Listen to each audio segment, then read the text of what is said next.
Hey guys, welcome back to my channel তুলিস biology. তো আজকে আবার আমি এসে গেছি একটা নতুন টপিক নিয়ে। টপিকটার নাম বোর্ডে লেখা আছে, দেখতেই পাচ্ছ, এরিথ্রোব্লাস্টোসিস ফেটালিস।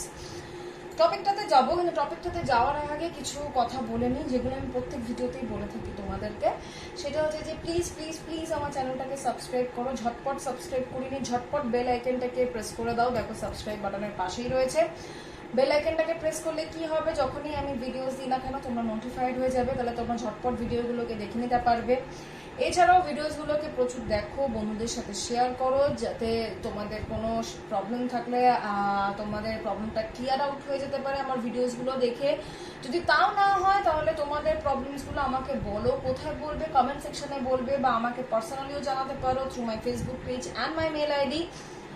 যে কোনো বায়োলজি রিলেটেড যে কোনো প্রবলেম, কোনো নোটস লাগলে, কোনো ডায়াগ্রাম কিভাবে করতে হবে না করতে হবে, সেই সব জিনিসে জানতে গেলে প্লিজ আমাকে অবভিয়াসলি তোমরা পিন করো, যাতে আমি তোমাদেরকে হেল্প করতে পারি। চ্যানেলটাকে এইভাবে সাপোর্ট করতে থাকো, যাতে চ্যানেলটা গ্রো করতে পারে। তো আর কথা না বাড়িয়ে চলে যাচ্ছে আমাদের টপিকে। টপিকটার নাম কি? Erythroblastosis fetalis. আচ্ছা, এরিথ্রোব্লাস্টোসিস ফেটালিস হচ্ছে একটা হিমোলাইটিক কন্ডিশন।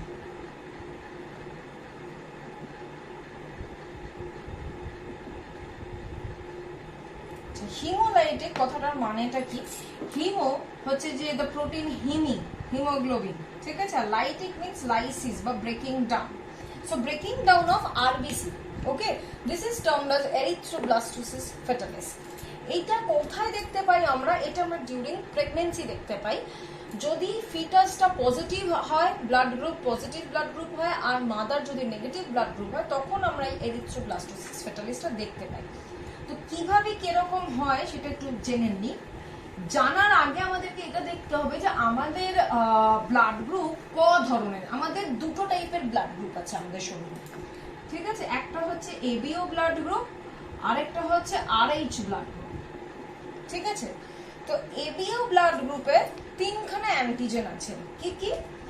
এ ব্লাড গ্রুপে থাকছে হচ্ছে এ অ্যান্টিজেন, বি ব্লাড গ্রুপে থাকে হচ্ছে বি অ্যান্টিজেন, আর ও ব্লাড গ্রুপে থাকে হচ্ছে এইচ অ্যান্টিজেন, ঠিক আছে। এই হচ্ছে তিনখানা অ্যান্টিজেন রয়েছে আমাদের ব্লাড গ্রুপে। আর আরএইচ ব্লাড গ্রুপে মোটামুটি 49টা গ্রুপস হচ্ছে। তার মধ্যে আমাদের 5টা ইম্পর্টেন্ট অ্যান্টিজেন্স যেটা রয়েছে সেটা আমরা দেখবো। একটা হচ্ছে D, capital C, small C, capital E and small E. এই হচ্ছে 5টা ইম্পর্টেন্ট অ্যান্টিজেন্স। তার মধ্যে আমাদের কনসার্ন এই টপিকটার জন্য কিন্তু D antigen. The presence of D antigen makes the blood positive, whereas the absence of the D antigen makes the blood negative, ঠিক আছে। তার মানে এইখানে হচ্ছে প্রেজেন্ট D antigen আর এখানে হচ্ছে অ্যাবসেন্ট, ক্লিয়ার? তো এই হচ্ছে গিয়ে মোটামুটি একটা ইনিশিয়াল আইডিয়া, ঠিক আছে। তো এইবারে ভাবো, যদি the mother who is negative, okay, so mother is having the negative blood group, whereas the fetus, the first fetus, it is having the positive blood group. It is the first fetus, okay. তো একটা জিনিস মাথায় আমি বলে দিতে চাই, erythroblastosis fetalis কিন্তু first ফিটাসটাকে বা ফার্স্ট বেবিকে কোনোদিনও এফেক্ট করবে না। করবে এটা সেকেন্ড, বা মানে প্রথমটা নয়, সেকেন্ড প্রেগন্যান্সি থেকে ও আর কি এফেক্ট করবে, ঠিক আছে। এরিথ্রোব্লাস্টোসিস ফেটালিস ফার্স্ট ফিটাসকে কোনোদিনও এফেক্ট করে না। তো কি হচ্ছে, যেটা দেখে নিই, সেটা হচ্ছে ফিটাসটা যদি পজিটিভ হয়, তার মানে ওর মধ্যে আরএইচ পজিটিভ রয়েছে বা ডি অ্যান্টিজেনটা রয়েছে। যদি আমরা দেখে নিই যে দ্য প্লাসেন্টা, তার মানে এইখানে হচ্ছে আরএইচ পজিটিভ রয়েছে বেবির ব্লাডে, whereas the mother's blood, এটা তো প্লাসেন্টাল ওয়ান, মাদার্স ব্লাড কিন্তু নেগেটিভ, দ্যাট মিনস ডি অ্যান্টিজেনটা নেই, ঠিক আছে। তো এত অব্দি তো ব্যাপারটা ঠিক আছে যে এটা পজিটিভ এটা নেগেটিভ, কোনো অসুবিধা নেই। যখন ডিউরিং মানে গিভিং বার্থ, যখন বার্থ হচ্ছে বা পার্চুরেশন হচ্ছে, তখন কি হচ্ছে, এই প্লাসেন্টাল ওয়ালটা ভেঙে যাচ্ছে, এই প্লাসেন্টাল ওয়ালটা থাকছে না। তখন কি হচ্ছে, বেবির ব্লাড থেকে D antigen is getting into the mother's blood, D antigen is entering into the mother's blood. তো এইবারে দেখো, মাদার্স ব্লাডে তো ডি অ্যান্টিজেন নেই, দুম করে ডি অ্যান্টিজেনটা ফিটাসের ব্লাড থেকে মাদার্স ব্লাডে আসছে। তো এইটা মায়ের যে ইমিউন সিস্টেম তার কাছে এটা নতুন ফরেন বডি, ঠিক আছে। তখন ও কি করছে, ও এটাকে প্যাথোজেন হিসেবে আর কি ট্রিট করছে। তখন ও এর এগেনস্টে একটা ইমিউন সিস্টেম জেনারেট করছে, যার ফলে ও কিছু অ্যান্টিবডিজ ক্রিয়েট করছে। Now these antibodies will obviously kill this D antigen of the mother's blood. ঠিক আছে, এই অ্যান্টিবডির মধ্যে ফার্স্ট যে ইনিশিয়াল যে অ্যান্টিবডিটা তৈরি হচ্ছে which we term it as immunoglobulin M, IgM, ঠিক আছে, এটাই ডি অ্যান্টিজেনটাকে মেরে দিচ্ছে। কিন্তু এইটা ফিটাসটাকে কিছু করতে পারছে না, কেন? কারণ কি অলরেডি ফিটাসটা জন্ম নিয়ে নিয়েছে বা পার্চুরেশন হয়ে গেছে, তাই জন্য ফার্স্ট ফিটাসকে কিছু করতে পারছে না। কিন্তু এই আইজিএম থেকে লাখ লাখ থাউজেন্ড আরো অনেক তোমার অ্যান্টিবডিজ তৈরি হচ্ছে। তাদের মধ্যে একটা হচ্ছে আইজিজি। এই আইজিজি অ্যান্টিবডিটা কিন্তু খুব মানে কি বলবো ইম্পর্টেন্ট একটা antibody. It can cross the placental wall, মানে প্লাসেন্টাল ওয়াল থাকা সত্ত্বেও it can cross and enter into the placenta, ঠিক আছে। তাহলে এই অ্যান্টিবডিজ গুলো সব রেডি হয়ে বসে থাকলো, কিন্তু এরা কিন্তু ফার্স্ট ফিটাসটাকে কিছু করতে পারলো না, কারণ ফার্স্ট ফিটাসটা ততক্ষণ অলরেডি জন্ম নিয়ে নিয়েছে, আর এগুলো তৈরি হতে বেশ কিছুক্ষণ সময় লাগছে, ঠিক আছে।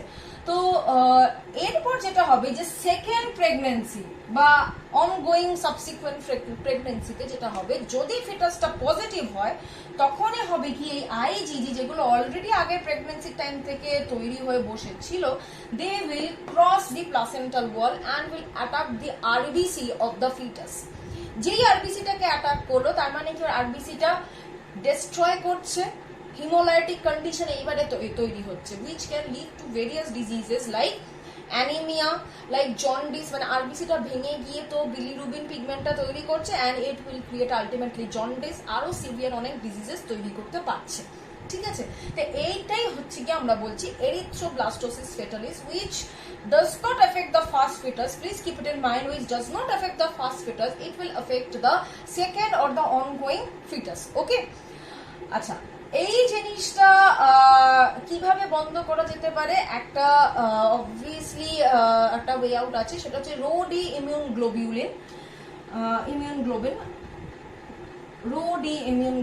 বলে একটা মেডিসিন হয় বা একটা জিনিস রয়েছে, যেটা ইনসার্ট করলে বা যেটা মাদার বডিতে ইনজেক্ট করলে the mother will be prevented against this D antigen sensitisation, ঠিক আছে। মানে ও ডি অ্যান্টিজেন সেন্সিটাইজেশনটা থেকে একটু হলেও নিজেকে প্রিভেন্ট করতে পারবে, নিজেকে ব্লক করতে পারবে, তার ফলে ও আর কি এইরকম অ্যান্টিবডিজটা ফাট করে তৈরি করবে না, which will prevent this erythroblastosis fetalis from the subsequent pregnancy. এটা হচ্ছে RH নেগেটিভ মাদারকে এই রোডি ইমিউন গ্লোবিউলিনটা দেওয়া হচ্ছে to prevent the erythroblastosis fetalis, ঠিক আছে। তো আজকে এই ভিডিওটা এত অবধি রাখলাম, আশা করছি তোমরা ভিডিওটা বুঝতে পেরেছো। যদি না বুঝতে পেরে থাকো তাহলে আমাকে জানিও, অন্য কোনো সমস্যা থাকলে বায়োলজি রিলেটেড সেটাও আমাকে জানাবে ইন মাই কমেন্ট সেকশন বা through my Facebook page and my mail ID. So next যে যতদিন অবধি না নেক্সট একটা ভিডিও নিয়ে আসছি ততদিন অবধি stay tune to my channel and keep subscribing to Liz biology. Till then everyone, stay safe and stay happy. Bye bye everyone.